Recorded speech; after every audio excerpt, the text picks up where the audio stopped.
ഈശ്വംശിയായിക്ക് സ്തുതിയായിരിക്കട്ടെ. കർത്താവായ യേശുക്രിസ്തുവിന്റെ പരിശുദ്ധ നാമത്തില് നിങ്ങൾക്ക് എല്ലാവർക്കും സമാധാനം ആശംസിക്കുകയാണ്.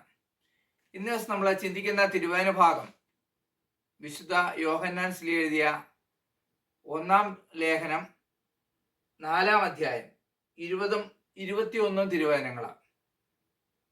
ഞാൻ ദൈവത്തെ സ്നേഹിക്കുന്നു എന്ന് ആരെങ്കിലും പറയുകയും സ്വന്തം സഹോദരനെ ദ്വേഷിക്കുകയും ചെയ്താൽ അവൻ കള്ളം പറയുന്നു. കാരണം കാണപ്പെടുന്ന സഹോദരനെ സ്നേഹിക്കാത്തവന് കാണപ്പെടാത്ത ദൈവത്തെ സ്നേഹിക്കാൻ സാധിക്കുകയില്ല. ക്രിസ്തുവിൽ നിന്ന് ഈ കൽപ്പന നമുക്ക് ലഭിച്ചിരിക്കുന്നു: ദൈവത്തെ സ്നേഹിക്കുന്നവൻ സഹോദരനെയും സ്നേഹിക്കണം. Praise Lord. സഹോദരങ്ങളെ, വളരെ വ്യക്തമായിട്ട് കർത്താവ് പറഞ്ഞിരിക്കുക, സഹോദരനെ സ്നേഹിക്കുക, ദൈവത്തെ സ്നേഹിക്കുക. സഹോദരനെ സ്നേഹിക്കാൻ കഴിയാത്തവന് ഒരിക്കലും ദൈവത്തെ സ്നേഹിക്കാൻ കഴിയില്ല. അവൻ പള്ളിയിൽ പോവുകയോ നേർച്ച കാഴ്ചകൾ ചെയ്യുകയോ മറ്റുള്ള ഭക്തകർമ്മങ്ങളിൽ ഇടപെടുകയൊക്കെ ചെയ്തിട്ടും തമ്പുരാൻ അതൊന്നും സ്വീകരിക്കാൻ പോകുന്നില്ല. കർത്താവ് അത് സ്വീകരിക്കണോ, ആദ്യം നമ്മൾ സഹോദരനുമായി രമ്യതപ്പെടുക, അവനുമായി ഒന്നായി ചേർന്നതിന് ശേഷം സർവശക്തനായ കർത്താവിനെ നമ്മൾ സ്നേഹിക്കണം.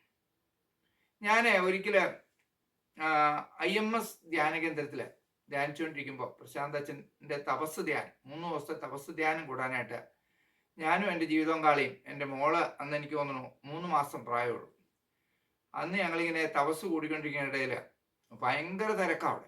അവിടെ കിടക്കാൻ സ്ഥലം വളരെ കുറവായിരുന്നു. അങ്ങനെ എൻ്റെ അടുത്തിരുന്ന ഒരു സഹോദരനുമായിട്ട് ഞാൻ പരിചയപ്പെട്ടു. വർത്താനമൊക്കെ പറഞ്ഞു, പുള്ളിയുടെ സ്ഥലവും കാര്യങ്ങളും ഒക്കെ പറഞ്ഞു ഞങ്ങളെ പരിചയപ്പെട്ടു. ഞങ്ങൾ അവിടുന്ന് 3 ദിവസത്തെ ഉപവാസ ധ്യാനം കഴിഞ്ഞ് ഞങ്ങൾ മടങ്ങി. ഞാൻ ഇടയ്ക്കിടയ്ക്ക് അവിടെയും പോകാറുണ്ട് തപസ്സിന്.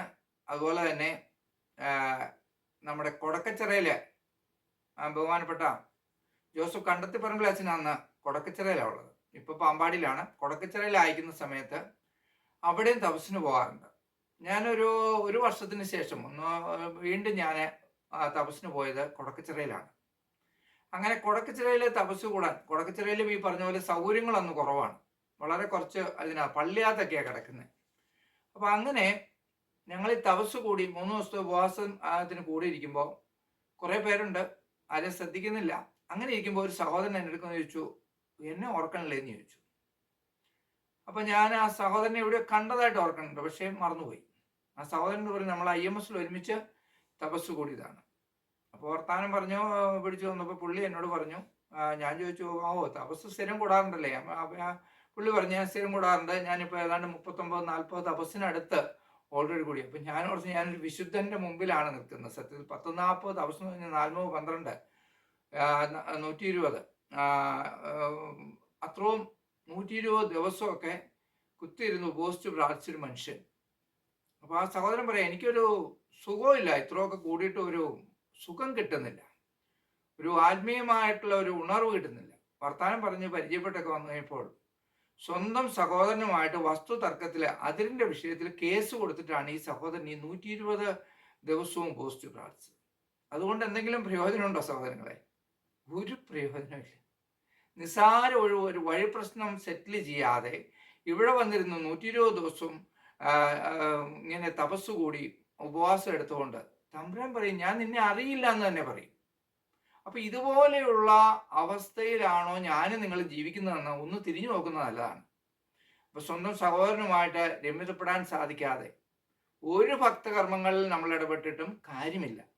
പുറമേ നമ്മുടെ മറ്റുള്ളവരുടെ മുമ്പിലൊക്കെ നമുക്ക് നല്ല പിള്ളയായിട്ട് ജീവിക്കാം, പക്ഷെ കർത്താവ് ഹൃദയങ്ങൾ പരിശോധിക്കുന്നവനാണ്. അവിടുത്തെ മുമ്പില് നമുക്ക് ഒന്നും മറച്ചു വയ്ക്കാൻ കഴിയില്ല. ഒന്ന് തിരിഞ്ഞു നോക്കാം. ഏതെങ്കിലും മേഖലയിൽ രമ്യതപ്പെടാനുണ്ടെങ്കിൽ നമുക്ക് രമ്യതപ്പെട്ട് സഹോദരനുമായി രമ്യതപ്പെട്ട് ഈശോയുമായി ഒരുമിച്ച് ചേർന്ന് ദൈവത്തെ മഹത്വപ്പെടുത്തി നമുക്ക് ജീവിക്കാം. സർവശക്തനായ കർത്താവ് നിങ്ങളെല്ലാവരെയും സമൃദ്ധമായി അനുഗ്രഹിക്കട്ടെ. ആമേൻ.